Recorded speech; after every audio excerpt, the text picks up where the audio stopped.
Chapter 8. Young Men in Love. I left London early next morning. When I got to Satis house, I rang the bell as usual, and a servant opened the gate.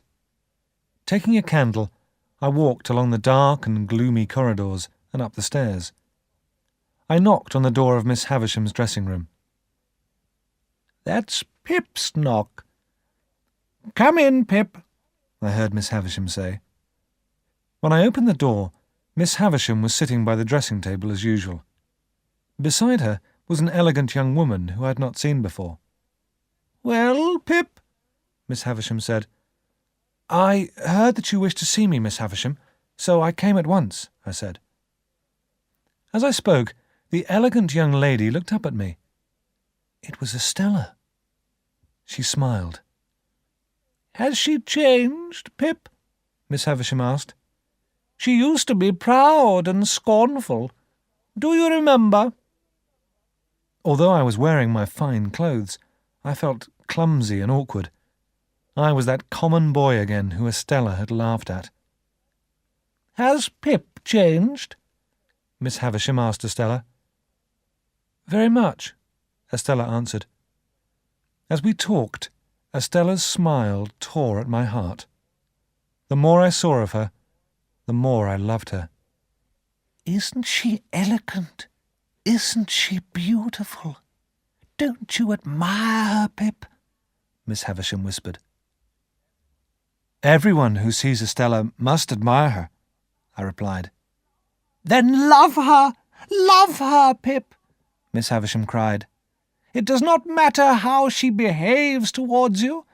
If she is good to you, love her. If she tears your heart to pieces, love her, love her. Never forget, Pip," Miss Havisham went on. "You must give everything for real love.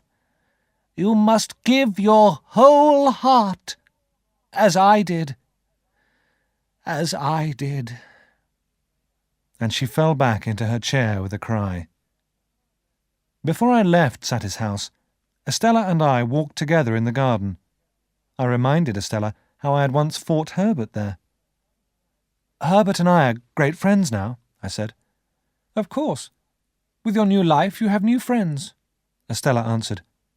"The people who you knew before cannot be your companions now." I did not answer. Estella's words made me feel ashamed of Joe and Biddy.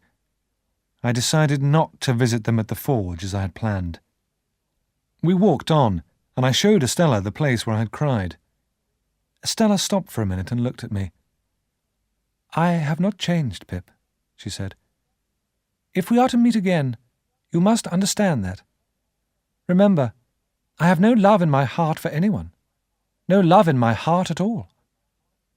I heard Estella's words, but I did not believe them. Estella and I were going to be together. Miss Havisham had planned it. But my love for Estella did not make me happy. I was in torment when I saw her, and in torment when I did not see her.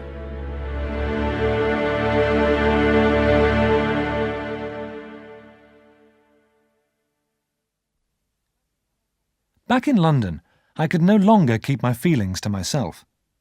When Herbert and I were having dinner, I made a decision. "My dear Herbert," I began, "I have something important to tell you, but it is a secret."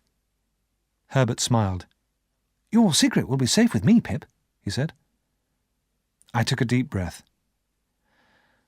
"Herbert, I must tell you, I adore Estella." Herbert smiled again. "I know that, my dear Pip," Herbert said. "I believe you adored her from the first moment you saw her." "You are right, Herbert," I said. "And now she is a beautiful and elegant young woman." "Then you're lucky that she's been chosen for you," Herbert said cheerfully. "But has Mr. Jaggers ever said that Estella is part of your expectations, Pip?" "No, never," I said slowly. "Then perhaps she is not part of your expectations. Perhaps you should not think of Estella so much," Herbert said. "Think of the way she has been brought up. Think of Miss Havisham. Estella has the power to make you very unhappy, Pip. Could you not forget her for a time?" I shook my head. "No, that's impossible, quite impossible," I replied. "Well then, I suppose there is nothing more to say," Herbert said kindly. "But you are not the only one in love, Pip," Herbert added. "I have a secret of my own, and my secret is, I am engaged to be married."